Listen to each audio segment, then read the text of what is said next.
Morning, everyone. A few weeks ago, this is reporting November 20th, 2019, the Liberals spark outrage with anti-Israel UN vote. And I'm just giving context for the story today, so this will be quick.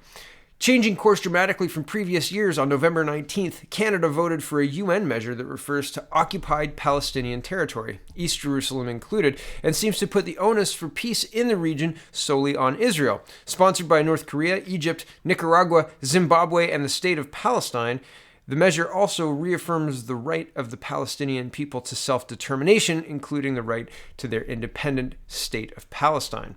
The resolution was part of the same 20 non-binding anti-Israel measures that are adopted at the UN every year at this time. Since 2006, Canada has voted against this particular resolution. And I've talked about this before, and I've editorialized this, so there's a lot more detail in the article. Link is in the description. But I've talked about this before, and usually when a country changes direction on a UN vote, they abstain, or there's like middle ground before changing from a yes vote to a no vote, or whatever, changing course. So it's interesting and notable that Canada completely changed the vote and voted the way they did. We did. And well, the United States took notice, and here's their ambassador and the UN Watch, and the UN Watch is the host of this gala where the ambassador is speaking, says, quote, breaking, Ambassador Nikki Haley calls out Canada's UN, quote, deal with the devil.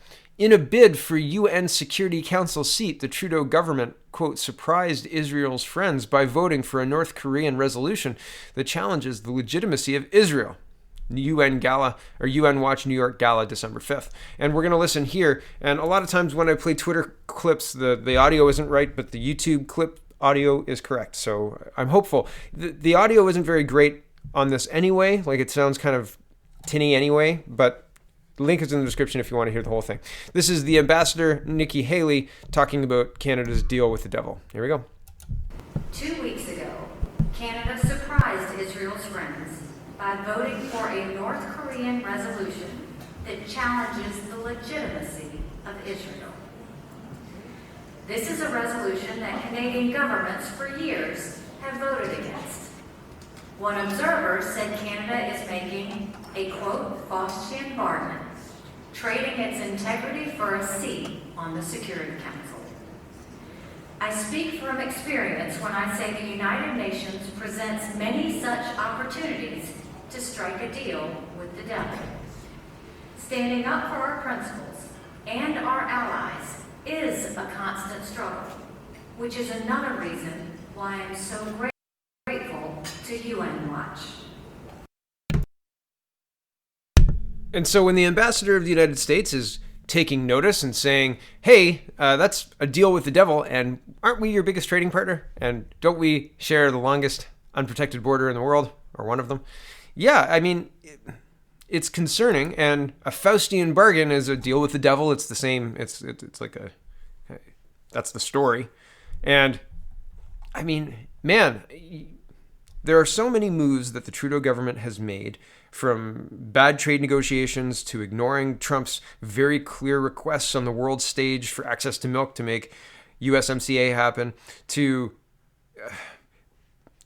poor Twitter diplomacy from Ms. Freeland, and other countless examples of just really bad choices from international diplomacy and trade, etc. All of this stuff is culminating in our closest allies saying, like, this is not a good thing. It's not good when they're saying you're making a deal with the devil. That's not good when they're your closest trading partner and responsible for 70% of your trade. And like, that's a lot of jobs. There's a lot on the line.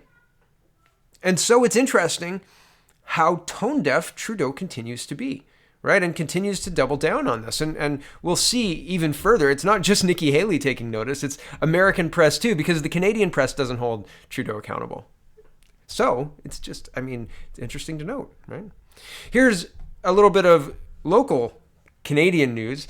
It looks like the $30 per ton carbon tax that Alberta is implementing, or keeping on, and they're just retooling, will be accepted by the Trudeau Trudeau government. So CBC is reporting. Ottawa accepts Alberta's new $30 per ton carbon plan for large emitters in 2020.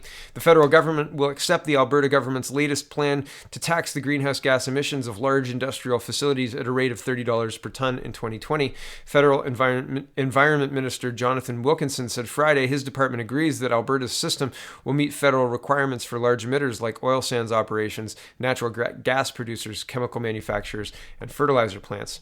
I scroll down.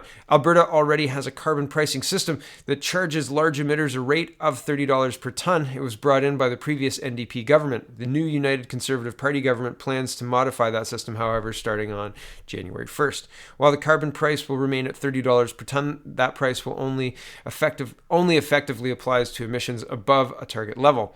The new plan, known as the Technology Innovation and Emission Reductions (TIER) regulation, will make it easier for some of the most carbon-intensive facilities to hit their emission targets, thereby avoiding the tax and potentially earning credits for coming in below target. That's because the current targets are set at an industry-wide level, meaning all oil sands facilities, for example, are held to the same emission standards, while TIER will create individual targets for each facility based on its emission levels from the recent past.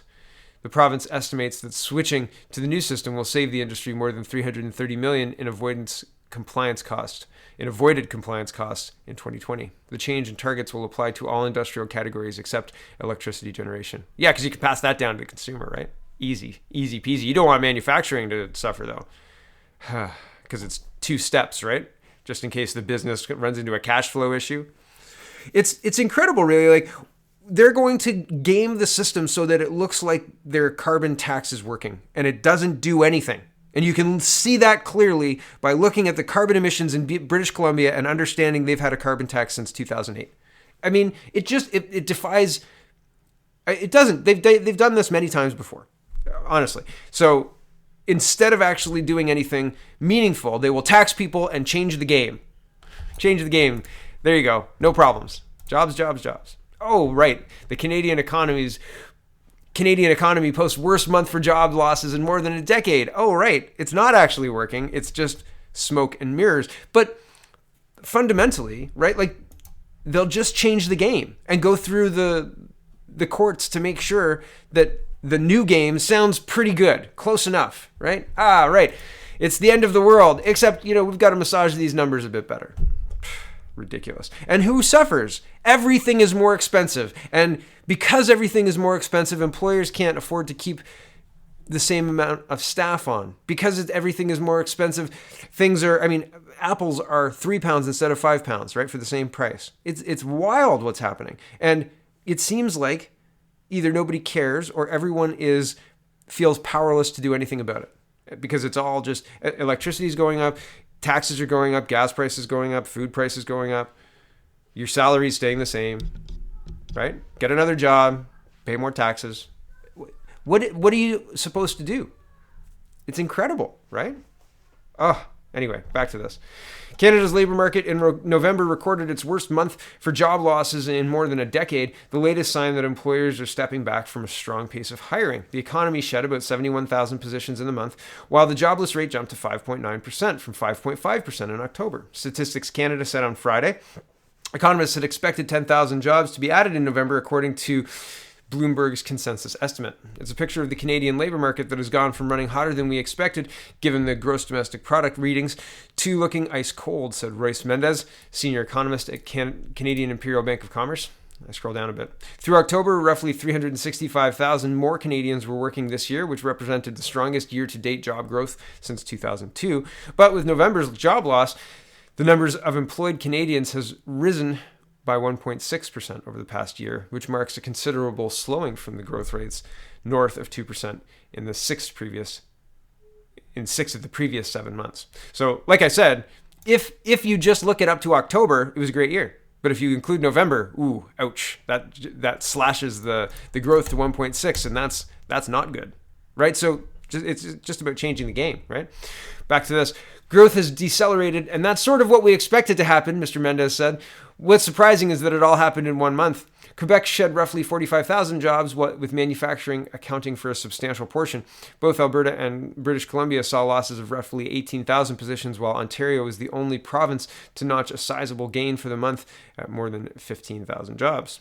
And yeah, interesting stuff. And I don't know if that's Doug Ford or if it's just the mismanagement from the Liberals being shaken out, or private sector or public sector. I don't know what those job numbers are, or why Ontario is posting jobs and everywhere else seems to be losing them. I don't know. It's interesting to note. But here is the Washington Post reporting Justin Trudeau can't seem to stop ruining global summits. And I thought this was funny more than anything, and pointing out all of the disastrous trips and disastrous things he's done. It's usually the local press, like usually your own country's press does that. The other countries' press typically, I mean, they've got Trump to deal with, right? And I mean, don't get me wrong, I like what Trump's doing, but the press generally doesn't. Why would they spend time on this? Global opinions. Still. Anyway, the Washington Post is spending their global opinion time on Justin Trudeau and how he can't seem to stop ruining things. For a world leader who has built his brand around international celebrity and charm, Canadian Prime Minister Justin Trudeau sure has a hard time pulling off a successful overseas trip. At a 2017 Asia-Pacific Economic Cooperation summit in Vietnam, Trudeau alienated numerous allies when he abruptly failed to show up to a critical meeting on the future of the Trans-Pacific Partnership, thereby derailing the entire negotiations. The Canadians screwed everybody, as one source put it, to the Australian Broadcasting Corporation.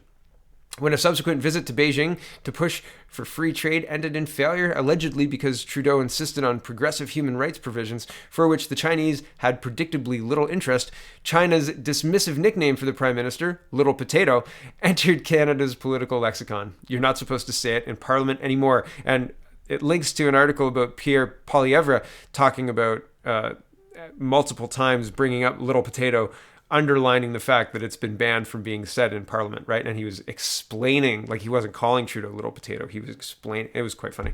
Back to the article.